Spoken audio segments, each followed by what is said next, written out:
Pour savoir ce qu'on peut faire au lit, il vaut mieux d'abord réfléchir à ce qu'on pourrait éviter de faire au lit. Cette phrase, je la répète souvent à mes patientes et mes patients. Et naturellement, on me demande, alors qu'est-ce qu'il vaut mieux éviter de faire au lit? Voici pour vous les 9 erreurs que je pense qu'il vaut mieux éviter. Premier conseil, l'hygiène.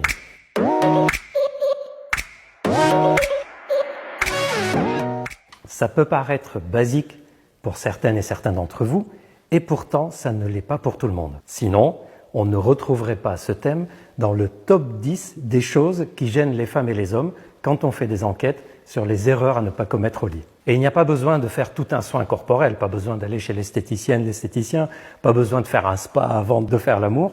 Il suffit de faire des choses basiques, simplement faire attention à la propreté des habits, des sous-vêtements, faire attention à la propreté des zones génitales, des organes génitaux, et surtout ne pas oublier la propreté des mains et du visage. Et pour celles et ceux qui se demandent comment on peut prendre bien soin de l'hygiène du pénis, n'oubliez pas de regarder ma vidéo et je vous expliquerai dedans tout ce qu'il y a à savoir sur comment bien prendre soin du pénis.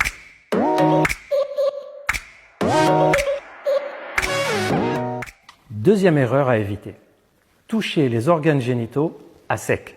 Les organes génitaux, masculins et féminins, c'est-à-dire le pénis et surtout le gland, et chez la femme, toute la vulve, le clitoris et les lèvres, ce sont des zones hypersensibles. Et elles sont encore plus sensibles quand elles ne sont pas lubrifiées. D'ailleurs, chez certaines personnes, ça peut même être douloureux de toucher, de frotter sur cette zone-là, si ce n'est pas bien lubrifié.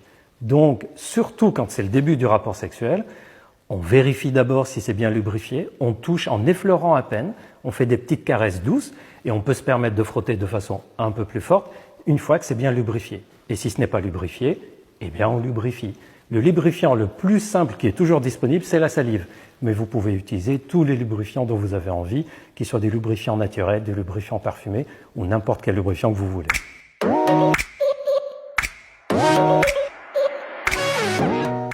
Troisième erreur à éviter, c'est de négliger les